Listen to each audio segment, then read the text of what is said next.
জুনাইদ আহমেদ পলকের স্ত্রী কণিকা শুধুমাত্র টিউশনির টাকা দিয়ে ঢাকায় 15টি ফ্ল্যাট এবং আমেরিকায় 3টি বাড়ি করেছেন। আরে ভাই, এ কথা তো আমি বলছি না। রিমান্ডে পেদানি খেয়ে পলক নিজে স্বীকারোক্তি দিয়েছে যে কথাটা সত্য। জ্বালা জ্বালায়ের বাসিনে বাপু, মানছি টিউশনি করে ভালো একটা শার্ট প্যান্টও কিনতে পারে না, আর উনি এত কিছু ক্যাম্বাই কি চান্দি গরম হয়ে গেল, হিসাব মিলে না ভাই। তাই আমার হিসেব মিলে গেছে। কি ছাত্র ছাত্রীকে টিউশনি করা এত আর এত কিছু করা সম্ভব না, তাই উনি হয়তো ছাত্র ছাত্রীদের বাপ এদেরও একটু টিউশনি করাতো। বুঝো না এই ব্যাপারটা? না বুঝলে আর একটু খুলে বলি। আচ্ছা হয়েছে হয়েছে হয়েছে, এত ডিটেলস বলতে হবে না, আমি বুঝতে পেরেছি। আইসিটি খাত থেকে হাজার হাজার কোটি টাকা দুর্নীতি, জনগণের পকেট কেটে পলক দেখেছে স্ত্রী প্রীতি। এদের কঠিন বিচার করতে হবে যেন ইতিহাসে হয়ে থাকে বিভৎস স্মৃতি। একেবারে মনের কথাটা বলেছেন ভাই। তাহলে তো মনে মনে টক্কর লেগে যাবে।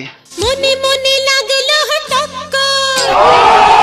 পলক ও তার স্ত্রী কণিকা এতই দুর্নীতি করেছে, এখন তাদের কি করা উচিত? পদ্মা সেতুতে নিয়ে যে ওখান থেকে পদ্মা নদীতে টুস করে ফেলে দেওয়া উচিত। হাসো আপা, জনগণের চোখে আপনিও খুনি অপরাধী, এখন আপনার কি হবে? অপরাধী যেই হোক তার শাস্তি তাকে পেতেই হবে। ঠিক কিনা বলে?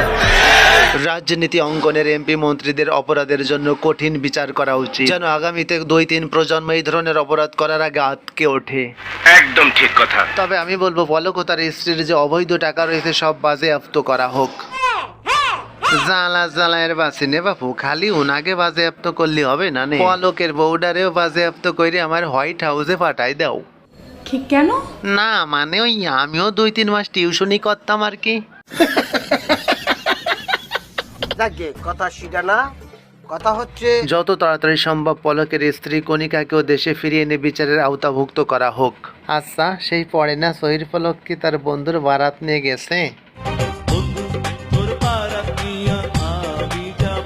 আপনার আর বারাত নিয়ে যাওয়ার দরকার নাই, আপাতত রিমান্ডে বসে বসে ডিম খান। তাই সামনের মুখ দিয়ে নয়, পেছনের মুখ দিয়ে।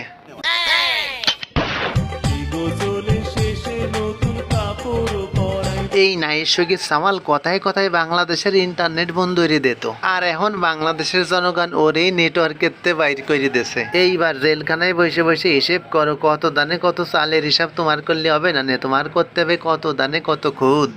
একদম ঠিক কথা, একদম ঠিক। ওটা তো একটা শুয়োরের বাচ্চা। কথায় কথায় ইন্টারনেট বন্ধ করে দিয়েছিল এই জুনাইদ আহমেদ পলক, আর 13-14 দিন ইন্টারনেট বন্ধ থাকার কারণে অসংখ্য মানুষের ইন্টারনেটের মেয়াদ শেষ হয়ে গিয়েছিল, আর ওই 13-14 দিনে দুর্নীতি করে কামিয়েছে কয়েক হাজার কোটি টাকা। সম্মানিত ভিউয়ার্স, রাজনীতিবিদদের নিয়ে এমন মজার মজার সব ভিডিও পেতে এখনই আমাদের চ্যানেলটি সাবস্ক্রাইব করে পাশে থাকা বেল আইকন বাজিয়ে দিন।